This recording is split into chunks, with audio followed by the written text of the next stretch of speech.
परीक्षित महाराज के प्रश्न में समुद्र लीला का वर्णन करते हुए सुखदेव जी महाराज ने बताया कि एक बार यह कथा विष्णु पुराण में आती है कि भगवान की इच्छा के अनुसार एक बार दुर्वासा ऋषि वैकुंठ धाम से वापस आ रहे थे और आते हुए रास्ते में उन्हें ऐरावत पर सवार इंद्र जी से मुलाकात हुई। इंद्र जी के मिलने पर दुर्वासा ऋषि ने यह समझा कि देवाधिदेव इंद्रदेव जो त्रिलोक के स्वामी हैं, त्रिलोक के राजा हैं, त्रिलोकाधिपति हैं, उन्होंने यह ऐसा मनन करके जो वैकुंठ लोक से भगवान के प्रसाद रूप माला प्राप्त हुई थी, उस माला को दुर्वासा ऋषि ने इंद्रदेव को पहना दिया। पुराण में इस तरह से वर्णन है कि उस माला को इंद्र ने अपने ऐश्वर्य मद में, या ये कह लें कि अपने को उच्च दिखाने के लिए, जिस तरह से आज भी होता है समाज में, कई बार हम देखते हैं कि लोगों ने या किसी ने किसी के लिए माला पहनाई या माल्यार्पण किया, या कई उत्सवों में गुरुदेव भगवान आदि को, या स्वागत में या फंक्शंस में तरह तरह के क्रियाकलापों में लोगों के द्वारा माला पहनाई जाती है। और कई बार यह देखने को मिलता है कि लोग तुरंत माला को उतारकर यत्र अन्यत्र या किसी अन्य को पहना देते हैं या उनके हाथ में दे देते हैं।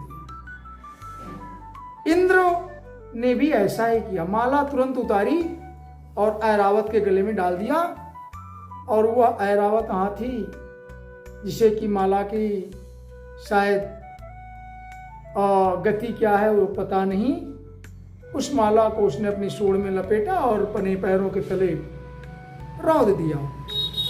ऐसा देख करके दुर्वासा ऋषि को अत्यंत क्रोध आया और उन्होंने श्राप दिया, और श्राप देने से इनके देवराज इंद्र को और इनके राजस्व को सब देवासुर संग्राम में छिन गए।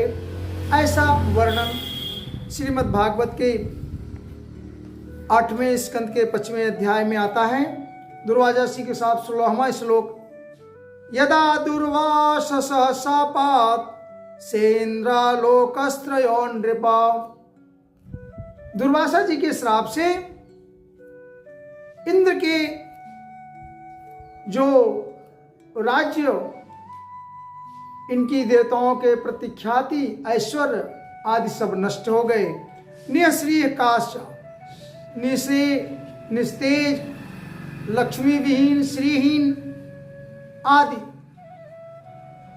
सारी क्रियाएं नष्ट हो गई।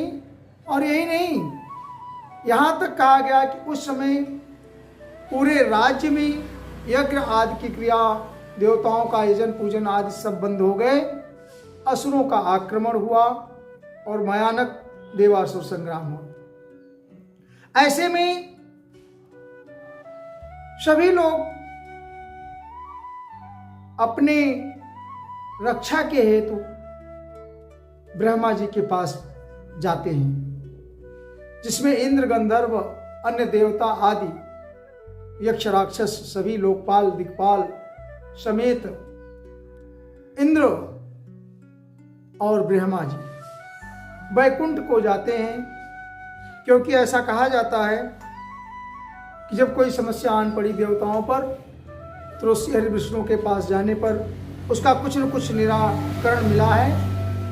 ब्रह्मा जी जाते हैं और भगवान की 25 श्लोकों में स्तुति करते हैं। उन्होंने श्लोक के दौरान यह बताने की कोशिश की कि हम सभी संसारवासी भगवान आपसे ही पैदा हुए हैं, आप ही के अंश हैं और आप सत्य गुण संपन्न सत्व की रक्षा करते हैं, अतः हमारा कल्याण करें। अहम भो यूथमो असुरादयो मनुष्य तिर्याग्द्रुमर्जातयो यस्यावतारांश कला विसर्जिता ब्रजाम सर्वे शरणम तमव्ययम। कहते हैं कि ब्रह्मा जी, मैं, शंकर और अन्य देवता, तुम लोग यक्ष राक्षस गंधर्व मनुष्य पशु पक्षी वृक्ष, ये सभी भगवान के अंश से रचे गए हैं और इसीलिए हमें आपकी ग्रहण शरण में कल्याण की आशा है। इसीलिए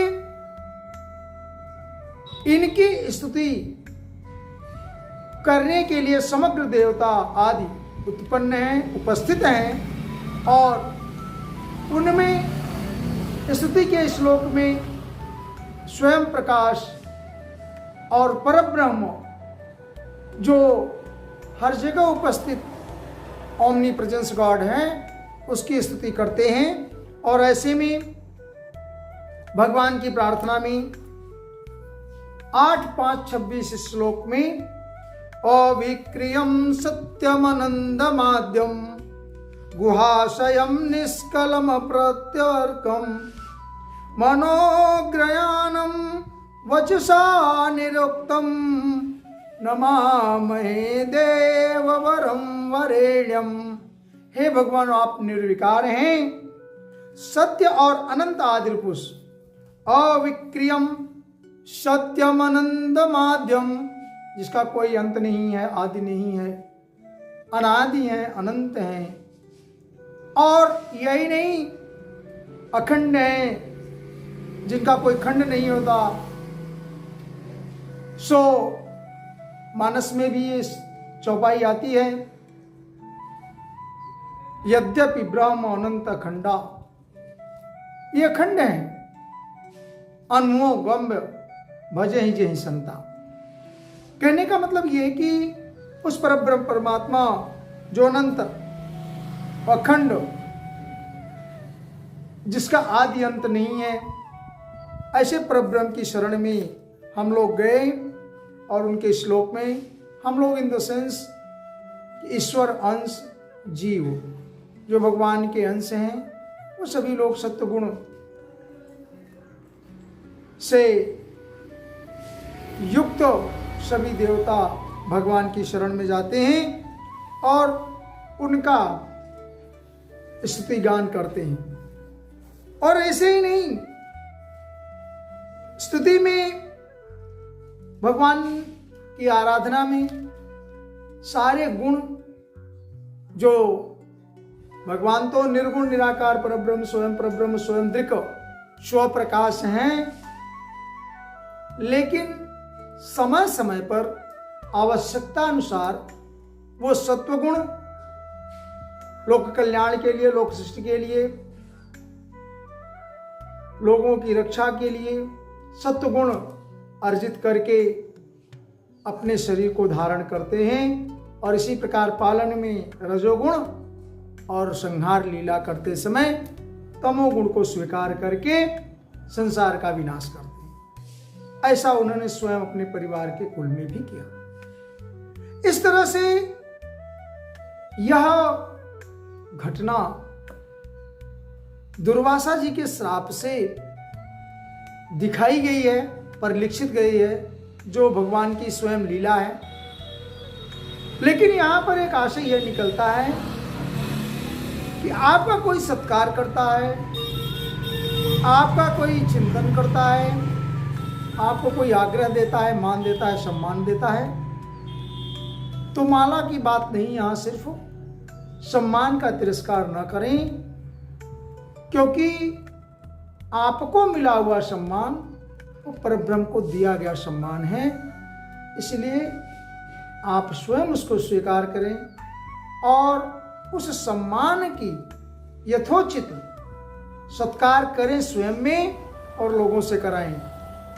आप समझ सकते हैं, यदि दुर्वासा जी का कोप न हुआ होता तो देवासुर संग्राम भी न होता, और इसके पीछे बहुत सारे रहस्य भगवान की लीलाएं हैं। लेकिन इस माला की दुर्गति करने से हमने देखा कि दुर्वासा जी के शाप से देवासुर संग्राम और आगे समुद्र मंथन तक की कथा आई है। कहने का आशय सिर्फ ये है, आप किसी के सम्मान का तिरस्कार अवश्य ना करें, क्योंकि अपने ऐश्वर्य में, अपने अहंकार में, जो स्वयं अहंकार भगवान का स्वरूप है, वह आपकी बुद्धि को हर लेता है और आप चिंतन नहीं करते हुए उसको अन्यथा लेकर के अनदेखा करते हैं। आप यह समझ सकते हैं कि जहाँ भी अनदेखा होता है, जहाँ भी अनदेखा की जाती है, वही दुख उत्पन्न होता है। दुख उत्पन्न करने का एकमात्र कारण सिर्फ यह है कि हमने किसी चीज़ की अनदेखी करी है। जहाँ भी आप इग्नोरेंस करते हैं, जहाँ भी अनदेखी करते हैं, जहाँ भी आप अपने चित्त को समर्पण में नहीं देते, भगवान का नहीं समझते, वह भगवान जो अहम सर्वस्व प्रभव, भगवान ने सब कुछ जो कहा गीता में कि मैंने ही सब कुछ उत्पन्न किया है, और आप उसकी सामग्री का यथोचित उपयोग नहीं करते, तो आपको उसका परिणाम भुगतना पड़ेगा। इसलिए किसी के सम्मान का और उसके भाव का आदर करें, सम्मान करें, यही भगवान की प्रेरणा है। जय श्री कृष्ण।